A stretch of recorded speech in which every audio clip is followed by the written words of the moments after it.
ver en qué áreas se está utilizando ahora mismo la impresión 3D, pues la verdad es que tenemos dos grandes bloques. Por un lado, el drug delivery, y dentro de este área pues tendríamos no solamente la impresión de comprimidos, sino también podríamos tener hidrogeles para hacer lentes de contacto, o incluso recientemente con las nuevas impresoras de metal se están haciendo implantes adaptados exactamente a las necesidades de cada paciente, sustituyendo al hueso correspondiente, ¿vale? Pero la otra parte muy relevante de la impresión 3D es en el área del tissue engineering, es decir, podemos empezar a imprimir tejidos. ¿Tejidos desde qué punto de vista? Pues bueno, podemos hacer modelos in vitro que cada vez sean más parecidos a los modelos, a la realidad, y por lo tanto, si desarrollamos modelos in vitro que cada vez se parecen más a los órganos que queremos, podemos reducir el uso de animales. Y de ahí, muy parecido a los modelos in vitro, surgen los organo-on-a-chip. No sé si los habéis visto o habéis oído hablar antes de ellos. Son unos chips más o menos de este tamaño, en donde cultivas las células específicas del órgano que quieres reproducir. Pero claro, tener en cuenta que en un órgano hay un montón de células diferentes, y además los órganos no son 2D, que es una de las principales desventajas de los cultivos in vitro. Los órganos van a ser 3D. Entonces, en estos organo-on-a-chip nos van a permitir reproducir en 3D, en una escala miniaturizada, el órgano correspondiente. Entonces, estamos cada vez un paso más cerca de tener un modelo que imite a los órganos reales, porque claro, estos modelos son muy importantes porque cuando se están desarrollando nuevos medicamentos necesitamos probarlos para ver si tienen eficacia y toxicidad. Es verdad que en algún momento hay que pasar al uso de animales antes de ir a humanos, pero si podemos desarrollar un método in vitro que sea lo suficientemente reproducible, podríamos ahorrar una gran cantidad de animales en esta fase preclínica.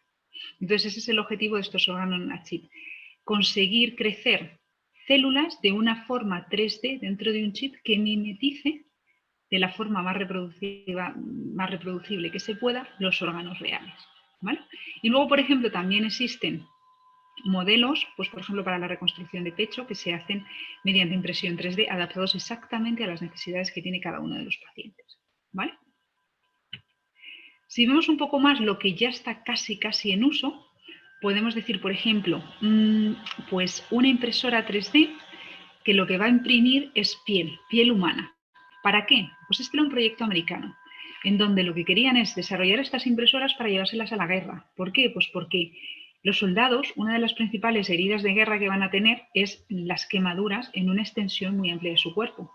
De tal forma que si tú puedes imprimir trozos de esta piel en los pacientes con alto grado de quemaduras, pues puedes aumentar la vida o el pronóstico de vida que van a tener estos pacientes. Si estos soldados que van a la guerra guardan sus células previamente en unos tubos correspondientes y se transportan junto con la impresora, si son las células autólogas del propio paciente, vamos a evitar el problema de los rechazos. Entonces, por eso es uno de los proyectos que tiene en desarrollo ahora mismo Estados Unidos, el Ministerio de Defensa de Estados Unidos. Pero también, por ejemplo, en el tema de los órganos, pues se ha avanzado mucho. Es verdad que ahora mismo no se puede imprimir un corazón o un hígado. Por ejemplo, la piel, como es un órgano mucho más sencillo, pues sí, porque tener en cuenta que son varias capas, el estrado córneo, una de epidermis, un par de dermis, es mucho más sencillo. Pero un órgano extremadamente vascularizado, a lo mejor como es el corazón, en donde además tenemos que controlar el impulso nervioso, pues eso ahora mismo todavía no se ha conseguido, pero cada vez estamos más cerca. Lo que se ha conseguido es la estructura 3D, ¿vale? Y de hecho, la vascularización, para conseguir generarla dentro de este tejido, dentro del corazón o de cualquier órgano, se está imprimiendo con materiales que se disuelvan en agua, de tal forma que cuando luego tú coges el órgano y lo sumerges en agua, en todos aquellos lugares donde se han impreso esas moléculas que son solubles en agua, se van a ir al medio, de tal forma que van a dejar una serie de canales en el órgano correspondiente para poder ser perfundido, ¿vale? El único problema pues es la inervación, ese todavía no está solucionado, ¿vale? Pero bueno, se está avanzando cada vez más y más rápido, ¿vale? Otro de los ejemplos de impresión 3D que ya de hecho ha funcionado fue también en Estados Unidos, donde nació un niño con una tráquea defectuosa. ¿Defectuosa en qué sentido? Pues esa tráquea se colapsaba, no tenía el tubo traqueal la suficiente dureza, de tal forma que cuando el niño respiraba, el tubo se deformaba y producía obstrucción. Lo que hicieron fue imprimir con un polímero biodegradable este tubo, teniendo en cuenta que en la tráquea lo único que hace es un tubo para que entre el aire, no hay inervación y no hay capilares que los estén alimentando como tal. ¿Vale? Entonces imprimieron con un polímero biodegradable en la estructura de la tráquea, de tal forma que le daba la consistencia suficiente para que esta tráquea ya no se colapsase. Y como era biodegradable, después de, pues creo que fueron varios años, poco a poco el polímero se iba reabsorbiendo de tal forma que no hacía falta una segunda operación. Cuando el niño crece, ya esa tráquea pues se va endureciendo por el propio crecimiento del niño y ya no te hace falta tener el implante protésico que se le había puesto. Entonces esto consiguió salvar la vida del niño que moría por obstrucción respiratoria. Y ya por último los implantes metálicos, que como os comentaba anteriormente, pues hasta hace poco había como implantes genéricos, pero claro, un implante genérico teniendo en cuenta que cada persona tiene unas dimensiones diferentes del cuerpo humano, pues es bastante importante poder imprimir unos implantes que estén adaptados específicamente a las características que necesita cada paciente. ¿Vale? Y eso es lo que se está logrando con la impresión 3D. Conseguir medir las dimensiones del paciente, bien sea por una radiografía y sacar exactamente las dimensiones del hueso que se quiera reproducir o del tipo de implante que queramos hacer y mandarlo a la impresora. Ahora lo veremos. ¿Vale? Y en cuanto al uso de medicamentos de impresión 3D, ¿por qué es tan útil esta técnica? Pues bueno, porque podemos personalizar los fármacos en la medida en la que queramos. Imaginaros que ahora mismo las industrias farmacéuticas pues, se producen en masa. Tú vas a producir un montón de comprimidos con una determinada dosis, porque esa es la dosis más normal para la mayoría de las personas. Pero claro, tener en cuenta que puede haber personas que necesiten una dosis más alta o más baja de la que está comercializada, ¿vale? Pero también puede haber personas que tengan un metabolismo más bajo y entonces también necesiten una dosis más baja. O metabolizadores rápidos que por lo tanto necesitarían una dosis superior.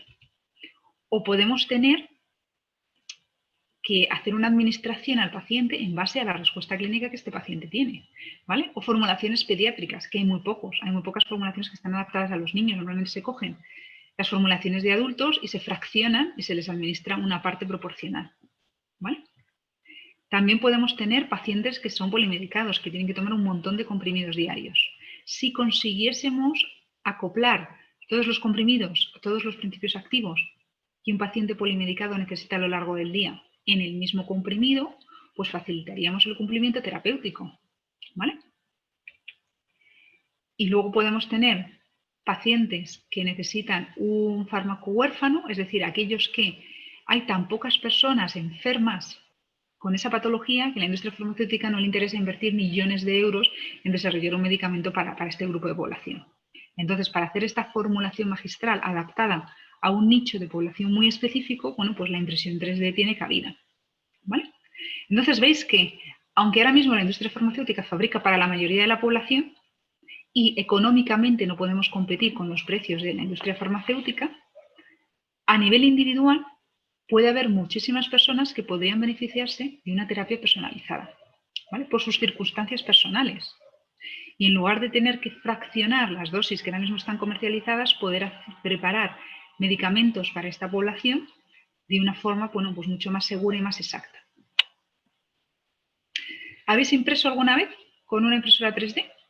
Pues os voy a poner más o menos me refiero, si quisierais imprimir, qué es lo que tendríais que hacer previamente para conseguir obtener vuestro medicamento impreso en 3D. Pues lo primero que hay que hacer es decidir qué es lo que queremos imprimir, ¿vale? ¿Qué medicación es la que vamos a necesitar? Y entonces veréis que necesitamos imprimir, dependiendo de la técnica que usemos, pues vamos a necesitar un material que contenga nuestro principio activo, ¿vale? Vamos a empezar con la técnica del FDM, que es la Diffuse Deposition Modeling, que consiste en tener, seguro que lo habéis visto, unos rollos de filamento que se alimentan a la impresora, ¿vale? En este caso, si nosotros queremos imprimir un medicamento, en ese filamento tenemos que cargar nuestro principio activo, ¿vale? Entonces, casi lo primero que hay que decidir es qué volumen tiene que tener esa forma geométrica, de tal forma que cuando yo imprima una determinada cantidad de ese filamento contenga exactamente la dosis que mi paciente necesita, ¿vale? Hasta ahora Los farmacéuticos pensamos en masa, porque es como nos han educado en la carrera. Este paciente necesita 100 miligramos de este medicamento, pero nunca, o hasta ahora, nunca nos habíamos planteado en qué volumen tiene que tener ese comprimido para que contenga la dosis que mi paciente necesita. Entonces, lo primero es decidir esta primera parte, ¿vale? ¿Cómo de grande tiene que ser ese comprimido que yo vaya a imprimir para que utilizando un filamento que a lo mejor contiene un 20% de fármaco, al final la dosis exacta de principio activo que yo quiero que mi comprimido contenga sea la correcta, ¿vale? Entonces, utilizando las ecuaciones de volumen y demás, que todos conocéis, y la densidad del filamento, podemos transformarlo para poder conseguir calcular qué volumen tiene que tener esa forma farmacéutica. Y una vez que lo sabemos, la diseñamos. La diseñamos con unos softwares específicos, que suelen ser pues el típico de AutoCAD de los arquitectos, otros softwares mucho más sencillos que se han desarrollado últimamente para gente que a lo mejor no es arquitecto, pero también quiere hacer sus diseños en 3D. ¿Vale? Si no, también tenemos la opción de utilizar un láser, un escáner 3D, ponemos nuestro comprimido, lo escaneamos, conseguimos una nube de puntos y eso se va a transformar en un modelo 3D que vamos a mandar a la impresora. ¿Vale? Pero antes de mandar este modelo a la impresora, necesitamos transformarlo en un archivo STL. ¿Qué significa un archivo STL? Pues un archivo STL consiste en coger mi modelo 3D y laminarlo en una serie de capas secuenciales 2D. ¿Por qué? Pues porque la impresora lo que va a hacer es imprimir por capas. De tal forma que necesitamos romper esa estructura 3D en un montón de archivos 2D que van a ir superpuestos. Entonces a la impresora le llega la primera capa y sabe exactamente dónde se tiene que mover para depositar el material.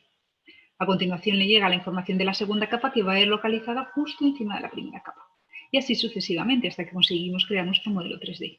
¿Vale? Una vez que ya tenemos este modelo en el que se ha hecho el slicing, que es cortar o trocear nuestro modelo en múltiples capas, pues lo transformamos en un archivo G-code y lo mandamos a la impresora. Y la impresora imprime, siempre y cuando tengamos el filamento con las características adecuadas para poder imprimir. ¿Vale? Y ahora pensar la cantidad infinita de posibilidades que existen a la hora de fabricar comprimidos mediante impresión 3D. ¿Vale? Yo os he puesto aquí simplemente algunos ejemplos. Podríamos empezar, imaginaros un paciente polimedicado donde queréis combinar 3 o 4 fármacos dentro del mismo comprimido. ¿Vale? Podríais imprimir por capas, ¿vale? Y entonces podríais, por ejemplo, aquellos principios activos que queráis que tengan un perfil de liberación retardado los pondréis en el medio.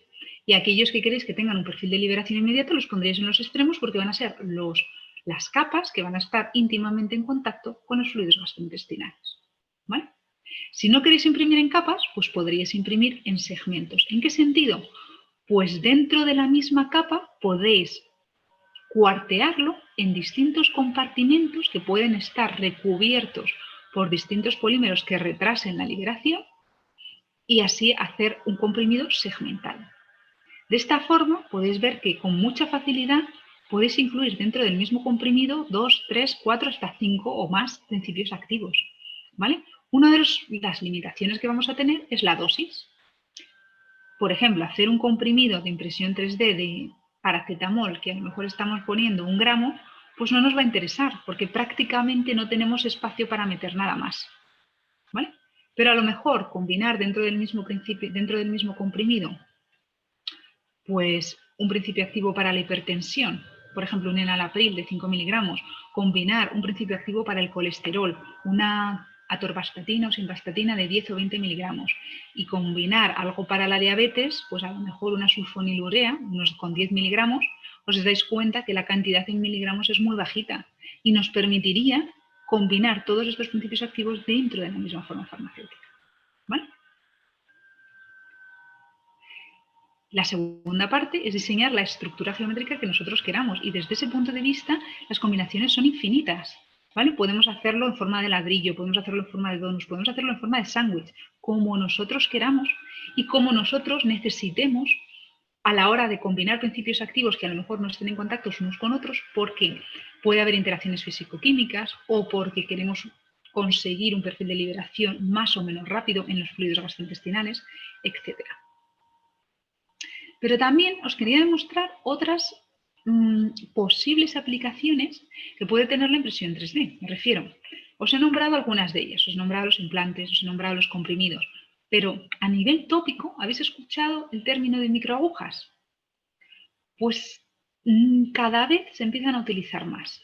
Lo que pasa es que las microagujas que ahora mismo se utilizan sobre todo son en los centros cosméticos y son una especie de rodillos con unas agujas metálicas donde los aplican en la piel y entonces el objetivo es generar una serie de poros que permitan el paso de sustancias a través de estos poros para que alcancen, para que penetren con una ligera profundidad en las distintas capas de la piel. Y que sin haber generado estos poros no lo podríamos conseguir. ¿Vale? El problema es que estas microagujas, pues bueno, son metálicas y son, a la hora de introducir medicamentos, pues son más complejas. Pero si nosotros pudiésemos imprimir microagujas que no fuesen metálicas y que contuviesen el fármaco disuelto en una matriz polimérica que permita una liberación controlada del principio activo, por ejemplo, enfermedades como un melanoma se podrían tratar de una forma mucho más eficiente, ¿vale? Conseguiríamos que el principio activo llegase prácticamente hasta su lugar de acción, ¿vale? Rompiendo este estrato córneo, que es lo que dificulta el paso a través de las distintas capas porque es una capa mucho más queratinizada. Y entonces, de esta forma, a lo largo del tiempo, el principio activo podría ir disolviéndose de esas microagujas poliméricas y podría pasar hasta el lugar de acción, ¿vale? Pero además de microagujas, también podemos imprimir chips microfluídicos. Igual que los organochip que os comentaba antes, son parecidos, son chips, contenemos una serie de canales donde el volumen es micrométrico, ¿vale? Pero potencialmente también podríamos imprimir chips para potenciar el mezclado, ¿vale? Si os dais cuenta, tú haces un chip que contenga dos canales y en cada uno de estos canales, pues por un lado podemos meter un canal acuoso, por otro lado podemos meter un canal con solvente. Como utilizamos la dinámica de fluidos a nivel micromolecular, podemos conseguir un mezclado muchísimo más activo. ¿Cuáles serían las ventajas de estos chips microfluídicos? Pues, ¿habéis oído hablar del término de nanomedicinas? Liposomas, nanopartículas, micelas, etc. Todas estas nanomedicinas, hasta ahora, hay comercializadas unas cuantas, pero la verdad es que su fabricación es bastante compleja, ¿vale?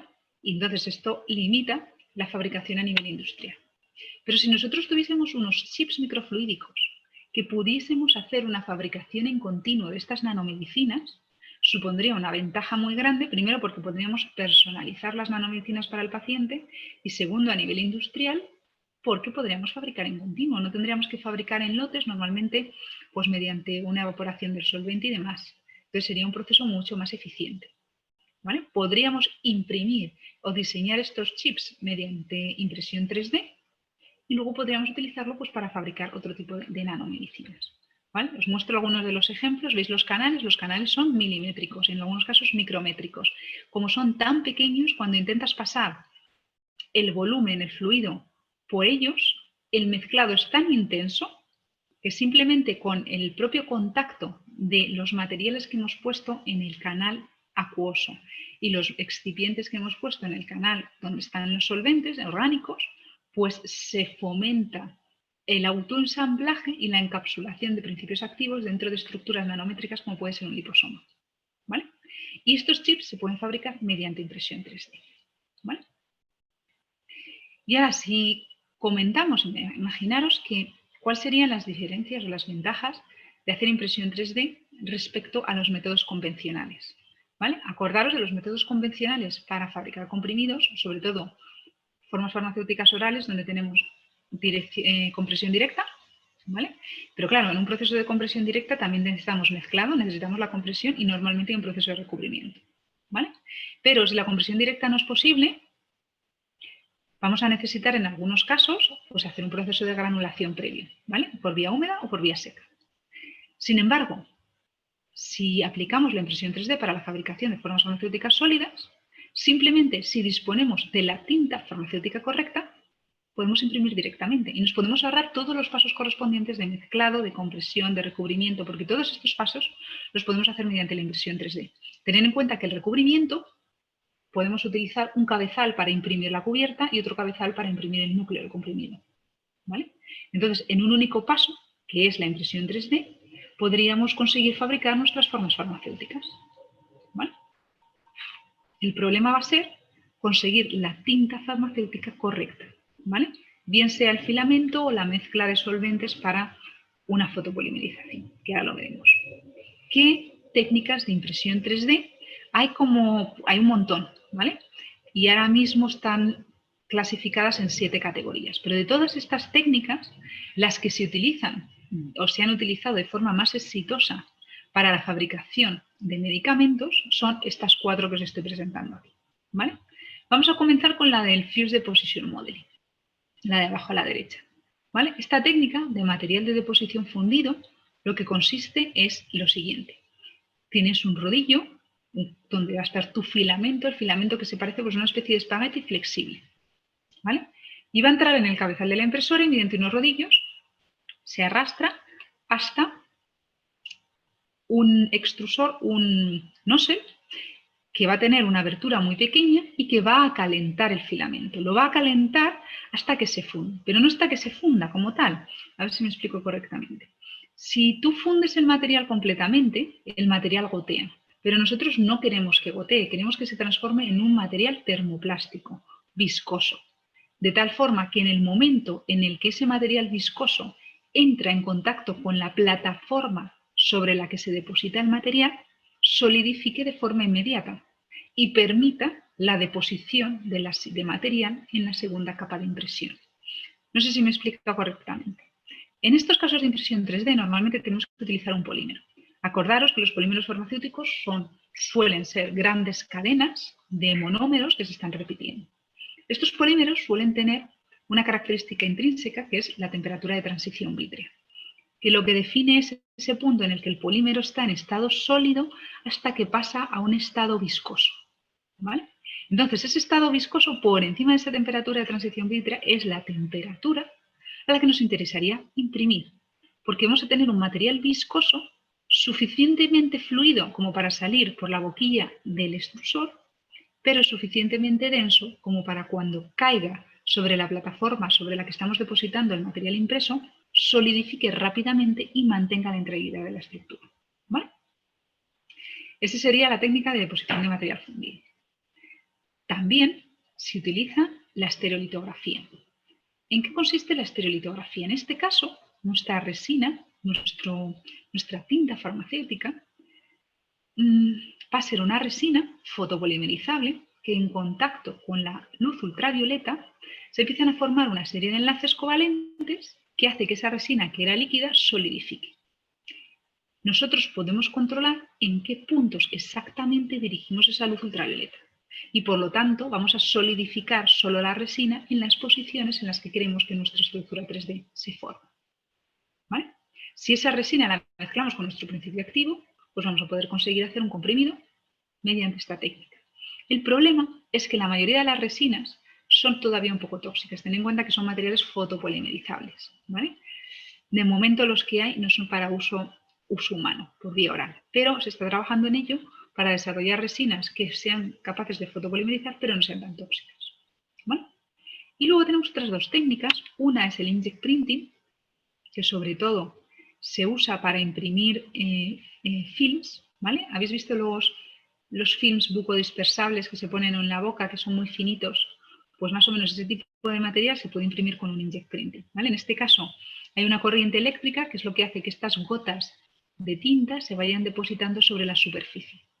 Y en el caso de las microjeringas asistidas por presión, lo que vamos a tener es un gel, ¿vale? Y este gel dentro de una jeringa aplicamos una determinada presión para que ese material viscoso salga y se deposite sobre la plataforma, ¿vale? Esta última técnica es la que más se usa sobre todo para imprimir tejidos, porque tened en cuenta que un tejido no es un material duro como un comprimido. Un tejido está compuesto por una serie de células y tiene una cierta flexibilidad. Es mucho menos duro que un comprimido como tal, ¿vale? Entonces, más o menos combinando estas 4 técnicas podemos conseguir, tenemos un amplio rango de abanico para fabricar tanto formas farmacéuticas sólidas, microagujas, órganos, ¿vale? De momento, el único medicamento que está comercializado mediante impresión 3D es el Aprecia. ¿Vale? El Aprecia contiene levetiracetam y utiliza la técnica del CIP2. Esta es otra técnica alternativa a la impresión 3D y consiste en lo siguiente. Tenemos una serie de tolvas donde van combinadas tolvas con polvo, que contiene el principio activo que queremos comprimir, y tolvas con aglutinante líquido. ¿Vale? Cuando hay una tolva de polvo, pues el polvo va cayendo y luego tenemos un rodillo que lo va expandiendo sobre nuestro carrusel. Pero a continuación, cuando pasa por la tolva de aglutinante, cuando posteriormente vuelve a pasar por otra tolva de material pulverulento, se va a quedar pegado en la posición en la que había caído la gota de aglutinante. De tal forma que así podéis ver cómo capa a capa podemos crecer el comprimido. En este caso han utilizado levetiracetam para los ataques epilépticos y la ventaja que tiene este comprimido es que es extremadamente soluble en agua. Es un comprimido sublingual y en el momento en el que el paciente detecta que tiene un ataque epiléptico, pues se coloca el comprimido debajo de la lengua y se disuelve en cuestión de segundos. Entonces es una manera, como la vía sublingual normalmente permite la absorción de fármacos mucho más rápido que la vía oral, pues el paciente puede prevenir el ataque epiléptico antes de que le dé uno de los gordos. ¿Vale? Y si empezamos a ver un poco más en detalles, quería contar algún ejemplo, pues por ejemplo, con la técnica de la deposición de material fundido, el problema mayoritario que tenemos es que, claro, los materiales de los que están hechos los filamentos comerciales que podéis ver en las tiendas, el ABS, el PLA, el PDA, pues hombre, algunos de ellos se pueden utilizar para fabricar comprimidos, pero otros no. ¿Vale? Por ejemplo, el ABS no se podría utilizar porque no es biodegradable, es bastante tóxico. ¿Vale? El PLA, el ácido poliláctico, en principio sí. Lo que pasa es que, claro, tú tienes un filamento extremadamente duro. ¿Cómo puedes introducir tu principio activo dentro de este filamento y ser capaz de imprimir? ¿Vale? Que es lo que vamos a ver. Como ejemplos quería traer el nifedipino, que fue uno de los fármacos con el que normalmente hemos empezado a trabajar. ¿Vale? El nifedipino, ya sabéis todos que se utiliza para la hipertensión. Y hay una serie está comercializado en comprimidos de diferentes dosis, de 10 a 60 miligramos, y como es una dosis bajita, pues decidimos comenzar con este fármaco. ¿Vale? Hay varias técnicas para poder meter el principio activo dentro del filamento. Una es, compras el filamento comercial, un filamento, pues por ejemplo, con un ácido poliláctico que no sea tóxico para el humano, y lo sumerges en un solvente que contenga el principio activo. ¿Vale? Pasado cierto tiempo, por un proceso de difusión pasiva, el principio activo entra dentro del filamento. ¿Vale? Y entonces de esa forma se puede cargar el fármaco. ¿Pero qué ocurre? Pues que la cantidad de fármaco que penetra dentro del filamento por esta técnica es baja. ¿Vale? Normalmente entre el 1 y el 2%. Entonces dices, bueno, tampoco es muy rentable. Es una técnica muy fácil, pero tampoco es muy rentable. Por eso la descartamos. De forma ideal podríamos utilizar un extrusor en caliente. ¿Vale? Ahora lo veremos más adelante. Podemos coger nuestro polvo, que es nuestro nifedipino, podemos coger nuestro polímero en polvo con el que queremos hacer el filamento, los mezclamos los dos muy bien y los sometemos a un proceso de extrusión en caliente para que se vayan mezclando y los obligamos a salir por un orificio redondeado de tal forma que nos dé un filamento con las dimensiones adecuadas que necesitamos nosotros para luego poder alimentar nuestra impresora. ¿Vale? Podemos trabajar con un montón de excipientes diferentes, pero si os dais cuenta, el problema que tienen estos filamentos que tú fabricas a nivel de laboratorio no son tan bonitos como los filamentos que podéis ver en las tiendas, ¿vale? Porque es mucho más difícil de fabricar. Entonces hay algunas veces que esos filamentos son demasiado quebradizos, en otros casos son tan rígidos que no liberan el principio activo. Entonces hay infinidad de parámetros que son necesarios optimizar para poder conseguir obtener los filamentos con las características correspondientes, ¿vale? Que nos valgan. Entonces empezamos a trabajar un poco comparando la técnica de difusión pasiva, que es muy sencilla, pero no nos permite cargar grandes cantidades de principio activo dentro de la forma farmacéutica, y el extrusor en caliente, que te permite cargar hasta un 50% de principio activo, pero es una técnica mucho más compleja de manipular. ¿Vale? Si nosotros optimizamos mediante difusión pasiva el solvente que estamos utilizando y los tiempos que tenemos sumergidos ese filamento dentro de ese solvente, podemos incrementar ese 1% hasta casi un 4%, ¿vale? 3-4%. Pero aún así, pues bueno, todavía el principio activo no es tan alto como nos gustaría, ¿vale? Si os dais cuenta, en este caso, cuando conseguimos optimizar las características, pues sí que hay un cambio trascendental en el color del polímero, del filamento, que inicialmente es blanco y luego pasa a ser amarillo porque nuestro principio activo es muy amarillo. Esta fue otra de las razones por las que seleccionamos el nifedipino, porque es un principio activo muy amarillo y te permite perfectamente, de forma casi visual, seguir la cantidad de fármaco que ha entrado dentro de tu principio activo, ¿vale? Si nosotros quisiéramos caracterizar un poco más en detalle estos comprimidos que cargamos por difusión pasiva, tienes normalmente dos problemas. El principal problema no solamente es que por difusión pasiva no se cargue cantidad suficiente de fármaco, sino que tenemos el problema secundario. Vale, nosotros cargamos ese filamento con el fármaco, pero cuando luego lo sumergimos extraemos nuestros estudios de disolución y lo sumergimos en un buffer acuoso que mimetice las características de los jugos gástricos, ese principio activo va a ser capaz de salir de ese comprimido que hemos fabricado. Pues esa es la siguiente parte, porque si el principio activo interacciona de una forma muy fuerte con el filamento que no se disuelve en agua, entonces a lo mejor hemos hecho un comprimido ideal, pero si luego no se disuelve, no nos sirve para nada. Y esto es lo que pasaba con uno de ellos. Por ejemplo, el alcohol polivinílico se disuelve, pero se disuelve casi a 70 grados. Entonces, aunque nosotros éramos capaces de cargar un porcentaje interesante de nifedipino dentro de este polímero, cuando luego lo colocábamos en un medio acuoso, el principio activo no se liberaba porque interaccionaba muy fuerte con este PBA, con este alcohol polivinílico, ¿vale? Luego ya encontramos que había otro polímero basado en ácido láctico, poliláctico, que era mucho mejor porque permitía también la liberación del principio activo, ¿vale? Si en lugar de imprimir comprimidos, pues empezamos a explorar ¿qué pasa si imprimimos otras formas farmacéuticas que sean más pequeñas? Entonces, por ejemplo, imaginaros que tienes un paciente polimedicado y lo que quieres imprimir para este paciente polimedicado es un fármaco o una forma farmacéutica que contenga todos los principios activos que ese paciente necesita, ¿vale? Entonces, mediante la impresión de pellets o de mini comprimidos esféricos, pues podemos introducir dentro de la cápsula todos los principios activos que ese paciente necesita, de una forma mucho más ágil que a lo mejor, ¿os acordáis todas las geometrías tan complejas que estábamos viendo? A lo mejor en lugar de imprimir un comprimido que tenga muchas capas y en cada una de esas capas un principio activo, podemos imprimir pellets o comprimidos esféricos de pequeño tamaño que entren en una cápsula y en esa cápsula se la vamos rellenando al paciente con todos los principios activos que necesita, ¿vale? Es como mucho más versátil. Dependiendo del tamaño de pellet, pues vamos a conseguir un perfil de liberación también diferente, ¿vale? Y si queremos movernos un poco más allá de la difusión pasiva, pues podemos utilizar los extrusores, ¿vale?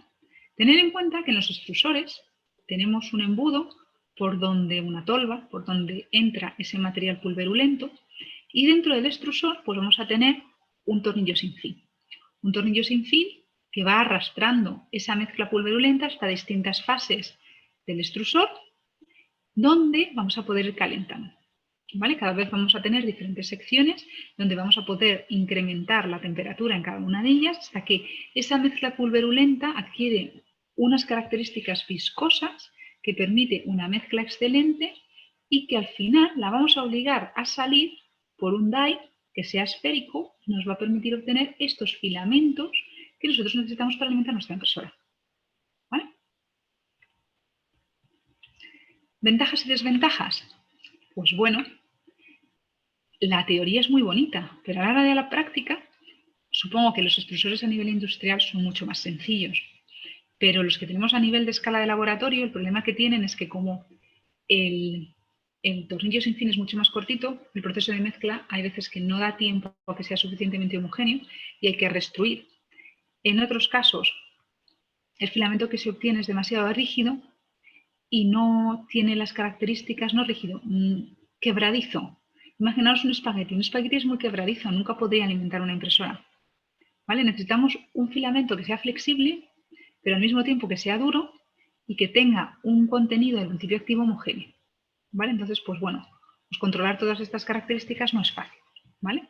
Y hay que hacer un montón de pruebas a nivel de laboratorio para ver qué porcentaje de fármaco y qué porcentaje de excipientes y de plastificantes hay que añadir para conseguir la mezcla adecuada que permita extruirse, que no nos pasemos de temperatura y que el principio activo empiece a degradarse, por eso ya veis partes negras, y que al mismo tiempo pues, nos dé una buena resolución, ¿vale? Si queréis volveros más complejos, pues por ejemplo, podríamos imprimir pellets que tuviesen unos canales internos que aumentasen la superficie específica del pellet considerablemente. Entonces, acordaros que cuando tú aumentas la superficie específica de una forma farmacéutica, aumenta su perfil de liberación.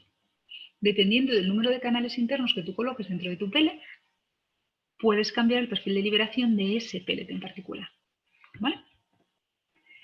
Y si os dais cuenta, pues la geometría, pues cuando lo vemos mediante microscopía electrónica, pues bueno, más o menos, en algunos casos está bien, pero en otros casos es demasiado, pues tiene ciertos defectos, ¿vale? Y si en este caso lo que probamos fue imprimir diferentes pellets con una composición distinta. Por un lado probamos etilcelulosa, que sabéis que es un polímero que es relativamente insoluble porque lo que queríamos era una liberación controlada. Y por otro lado probamos con una mezcla de PVP, polivinilpirrolidona, ¿vale? Con alcohol polivinílico. Entonces, manteniendo la misma estructura, simplemente cambiando la composición de esos pellets, si os dais cuenta, con el alcohol polivinílico normalmente conseguimos un perfil de liberación más rápido que con la etilcelulosa, que conseguimos dos perfiles de orden 0 bifásicos, ¿vale? Entonces, combinando, simplemente para que abriros los ojos, combinando el perfil de disolución con la composición que nosotros metamos en esos filamentos y la geometría, podemos controlar el perfil de liberación que nosotros queramos, ¿vale? Esto que parece fácil a priori, luego no es tan sencillo obtener el perfil de disolución que uno quiere. Pero bueno, para eso están los ensayos en el laboratorio, ¿vale? Para poder modificar y optimizar las formulaciones.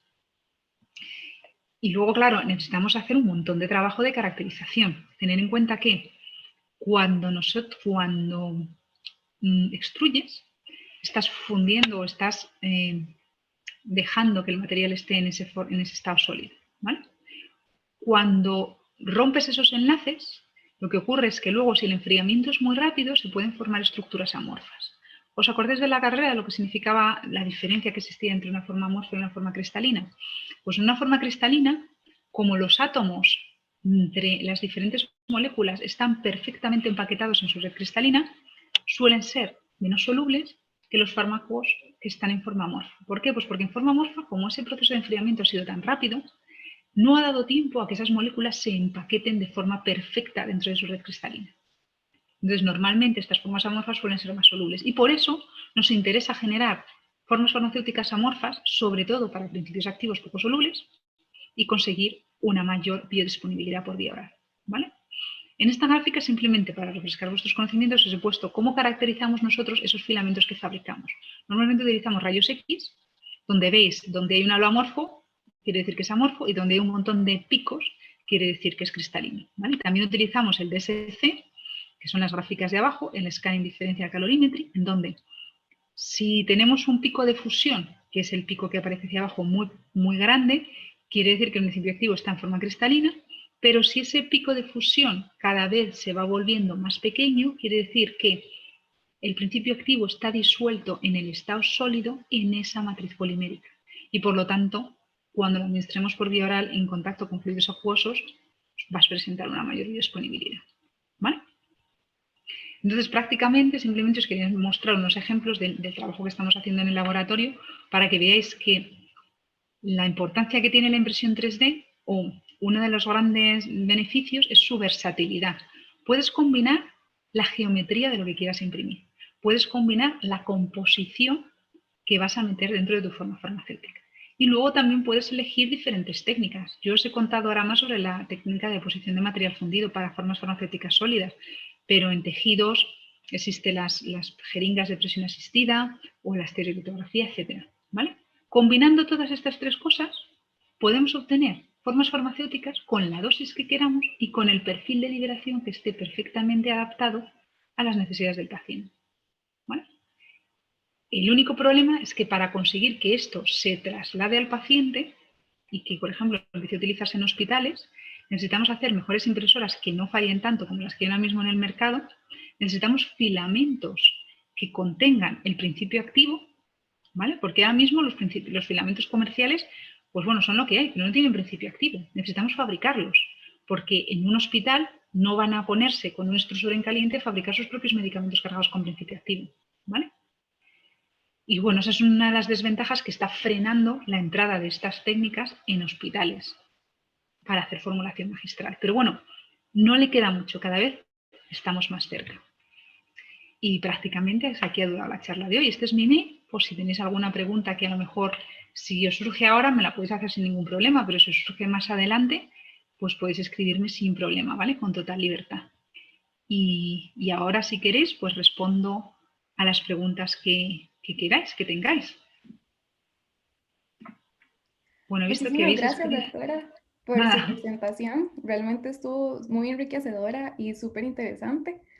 Ahora vamos a resolver algunas preguntas porque, bueno, si hay varias, entonces voy a irselas comentando.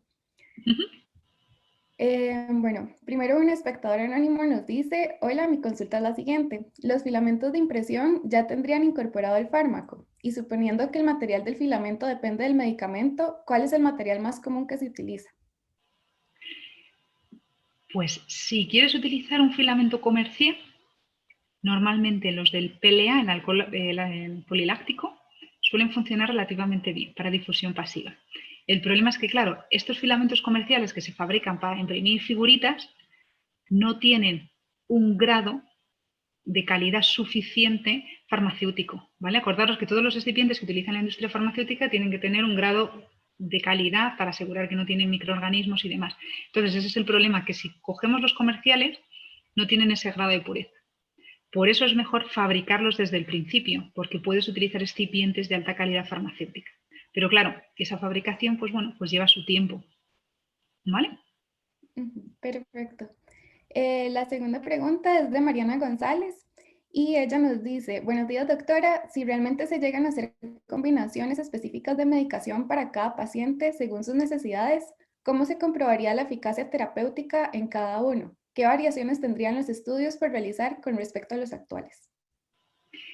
A ver, en principio vamos a utilizar un principio activo, una molécula, que ya se sepan sus efectos, tanto de toxicidad como de eficacia, y que ya sabes la dosis que el paciente necesita recibir. Con la impresión 3D lo que haces es personalizar esa dosis. Imagínate que no tienes una dosis de, por ejemplo, los corticoides o el Sintrón, el acenocumarón, que es uno de los comprimidos que el paciente está cortando en un montón de trocitos pequeñitos porque hoy necesita un cuarto de pastilla y al día siguiente necesita media. Entonces, en este tipo de pacientes, tú podrías imprimirle un comprimido con la dosis de acenocumarón que el paciente necesita. Estás asumiendo que como le vas a dar la dosis que el paciente necesita, no vas a tener por qué hacer esos estudios de eficacia y farmacología de toxicidad. ¿Vale? Sería como una estrategia, una técnica para hacer formulación magistral, ¿vale? Donde no estamos, luego nunca se comprueba si el medicamento es eficaz o no, porque ya lo sabemos de antemano, ¿vale? Perfecto, muchas gracias. La tercera pregunta es de Álvaro. Dice, primero que nada, me encantaría agradecer a la doctora Serrano por esta interesante charla. Y en cuanto a la pregunta, ¿existe algún estudio que haya analizado cuáles medicamentos pueden o no ser candidatos a impresión 3D? Lo digo pensando en diferentes factores, como que sean principios activos termolábiles o bien que se ocupa un volumen demasiado grande que dificultaría la administración oral. ¿Cuáles otros factores pueden ser limitantes para que un principio activo pueda usar la impresión 3D? Muchas gracias. No llevas completamente toda la razón. Por ejemplo, los medicamentos termolábiles son más difíciles de manejar con esta técnica de impresión, ¿vale? Pero imaginaros que es termolábil y aplicas temperatura. Puedes seleccionar otra técnica de impresión que no necesite temperatura. Por ejemplo, cuando combinas una resina que fotopolimeriza por la acción ultravioleta, no hay temperatura. Ahí el problema sería si el fármaco se degrada por la acción ultravioleta, que también puede ocurrir, ¿vale? Si no, cuando tú utilizas imaginaros que tienes un principio activo que se degrada a los 100 grados. Quiere decir que necesitas imprimir por debajo de esos 100 grados, ¿vale? Por lo tanto, necesitas utilizar un polímero que tenga una temperatura de transición vítrea inferior a esos 100 grados, y que sea la parte mayoritaria de ese filamento que estamos utilizando. Entonces podemos imprimir por debajo de la temperatura de degradación de ese principio activo y podríamos solucionar el problema. Si no, cambiamos la técnica. ¿Vale? Y principios activos con un alto porcentaje, pues el fármaco que ya está comerciado de levetiracetam tiene 1 gramo de principio activo. ¿Vale? Es todo, el polvo completamente que cae de la tolva es casi 100% principio activo. Te puedes ir a una técnica de ese tipo. ¿Vale? Muchas gracias. También Álvaro nos pregunta, ¿el ácido poliláctico puede ser administrado a humanos? ¿Qué han mostrado los estudios sobre este polímero? En principio sí. No sé si habéis escuchado sobre el PLGA, el ácido poliláctico glicólico, que se utiliza sobre todo por vía parenteral para algunos de los implantes que están comercializados. Creo que las inyecciones con el acetónido, ¿cómo es? El leprolide para el cáncer de próstata, que son unas inyecciones que se administran unos implantes de liberación prolongada, por ejemplo, son micropartículas con este polímero y se administran directamente por vía parenteral, o sea que en principio por vía oral habría menos riesgo. Perfecto. También Luis Hernández dice, buenos días doctora, primero que nada gracias por su ponencia, nos pone el día en una tecnología que hoy está impactando en todos los ámbitos del desarrollo humano. Mi pregunta sería, ¿es con la impresión 3D que la medicina personalizada y la farmacia magistral podrían despegar, alzar vuelo y competir económicamente con la industria farmacéutica o se requieren de más herramientas para lograr equiparar terreno? A ver, con la impresión 3D conseguimos la personalización, pero a nivel económico nunca vamos a poder competir con una fabricación en masa. Tener en cuenta que en la industria farmacéutica los comprimidos que son las grandes máquinas de comprimir es casi 1 millón por hora. ¿Vale? En una impresora 3D a lo mejor tardas 10 minutos en hacer un comprimido. Entonces, en tiempo es prácticamente imposible competir. Por eso, la idea no es que todos los pacientes de repente dejen de utilizar los comprimidos que fabrica la industria farmacéutica y pasar a la impresión 3D, sino es para la fórmula magistral para aquellos pacientes donde su tratamiento no tiene cabida con los medicamentos comercializados industrialmente, ahí la impresión 3D sí que tendría un campo muy importante. ¿Vale? Sí, muchas gracias. La siguiente pregunta es de Jennifer Sandí. Ella nos dice, buenos días doctora, primero felicitarla por tan emocionante charla. Tengo 2 preguntas. La primera sería, ¿la impresión en 3D de medicamentos comparado con las técnicas convencionales podría llegar a ser más precisa y más personalizada? Pero como usted mismo mencionó, suelen ser menos rentables. ¿Cómo proyecta usted que se puede mejorar esto? A ver, las nuevas impresoras 3D, tener en cuenta que la velocidad de una impresora 3D va a depender del número de cabezales de extrusión que tenga. Las impresoras normales van a tener un cabezal de extrusión, pero se están diseñando nuevas impresoras que a lo mejor tienen 10 o 20 o 100 cabezales de extrusión. Entonces, si es un hospital que está fabricando gigante, que tiene que fabricar un montón de formas farmacéuticas, a lo mejor en 10 minutos, si tienes 100 cabezales, puedes fabricar 100 comprimidos. ¿Vale? Entonces, de esa forma se ahorraría muchísimo más tiempo. Aún así, tampoco podrías competir con la industria farmacéutica. Pero, por ejemplo, un implante para una rotura de cadera, tampoco es que haya 200 millones de personas con este problema. Entonces, ahí sí que te interesaría fabricar, mediante una impresora de metales, la prótesis específica para el paciente, porque ahorrarías muchísimo, no dinero, pero si la prótesis es más adecuada y el paciente se recupera antes, es un beneficio para la sociedad porque va a estar menos días de baja. Entonces, en ese caso, a lo mejor sí que te interesa personalizar. 100%. Perfecto. La segunda pregunta de Jennifer es, ¿existen prototipos funcionales de medicamentos dérmicos con las técnicas descritas de los chips de microfluidos? ¿Y con cuáles candidatos del mercado se Para la vía tópica, no sé si te refieres exactamente a las microagujas. Las microagujas están comercializadas, pero más para un punto de vista cosmético. Todavía yo creo que hay muy pocas microagujas que estén comercializadas para uso de medicamentos, para aplicación de medicamentos. ¿Vale? Y en el caso, pues es que en la vía tópica, sobre todo, tener en cuenta que imprimir un gel no tiene sentido, porque acabas antes haciendo el gel en un mortero o con la técnica correspondiente. Entonces, las formas farmacéuticas tópicas, a no ser que sea microagujas o algo más complejo, no te renta hacerlo mediante impresión 3D. ¿Vale? Sí, perfecto. La siguiente pregunta es de un espectador anónimo. Él nos pregunta, ¿cuál es la rentabilidad que tiene este método considerando el costo de producción y la demanda de estos medicamentos? A ver, tener en cuenta que ahora mismo una impresora 3D buena de material de posición fundido cuesta 1.000 euros, ¿vale? Si tú pones esos 1.000 euros y al hospital se le pudiese vender un filamento, a lo mejor, pues por ejemplo con el Sintrom, con el acenocumarol, que es de los que más tienen que ajustar la dosis a sus pacientes. Pues si le das un filamento que ya tenga el acenocumarol y simplemente le das a la impresora al botón de imprimir, luego la impresora imprime sola. Proporcionalmente es rentable porque no supone un gasto, un coste muy elevado, ¿vale? Es verdad que imprimir todos los medicamentos para sus pacientes, eso es imposible. Entonces depende un poco personalizar la dosis para aquellas personas que realmente lo necesiten, pero no es muy caro o muy costosa como técnica, ¿vale? Entonces sí que podrían proveerse de estas impresoras como tal. Ok, muchas gracias. La siguiente pregunta también es de un espectador anónimo. Nos dice, hola doctora, gracias por esta charla tan interesante. ¿Podría por favor ahondar un poco en las características de la tinta farmacéutica? ¿Cómo se selecciona la masa adecuada para el principio activo y qué tan compleja es su obtención? Pues dentro de esta tinta va a depender un poco del tipo de técnica, ¿vale? Si es de material de posición fundido, tenemos que coger unos polímeros que tengan primero una temperatura de transición vítrea que permita extruir o imprimir a una temperatura inferior a la temperatura de degradación de nuestro principio activo. Y luego va a depender del perfil de liberación que queramos. Si queremos una liberación inmediata, podemos añadir más plastificante, que suelen ser muy solubles en medio acuoso, y también podemos utilizar otros polímeros como la polivinilpirrolidona o algo así. Si quieres una velocidad retardada, tienes que coger polímeros, pues a lo mejor, por ejemplo, una etilcelulosa, que sabes que te va a dar una liberación mucho más controlada. Entonces, en función de esos dos parámetros, de la temperatura de degradación de tu principio activo y el perfil de liberación que quieras, seleccionas un polímero u otro. Si ya tienes resinas para la impresión 3D por fotopolimerización, pues ahí no hay una gama muy grande, ¿vale? Entonces, de momento, ahora mismo hay unas resinas que son muy limitadas y se vienen a utilizar esas, pero depende un poco de las características de tu principio activo, ¿vale?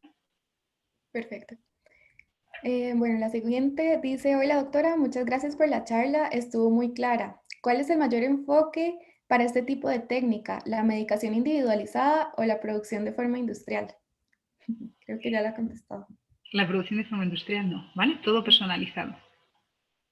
Sí, perfecto. Christopher Madrigal nos dice, buenos días doctora, muchas gracias por la charla. ¿Cuál sería el valor promedio de una de estas impresoras con grado farmacéutico en 3D? A ver, las impresoras normales que podéis comprar vosotros ahora mismo, la más barata ronda los 100 euros, las que son un poquito mejores, pues 1.000 y pico, y ahora mismo han sacado una para fabricación de medicamentos que creo que está en 80.000 euros. Si esos precios no bajan, no lo va a comprar ningún hospital, porque no renta. Lo que pasa es que como es la primera, pues entonces por eso tiene un precio más grande, porque el coste de desarrollo ha sido más elevado. ¿Vale? Entonces, más o menos esos son los precios que tienen ahora mismo estas impresoras. Dependiendo del número de cabezales, son más caras.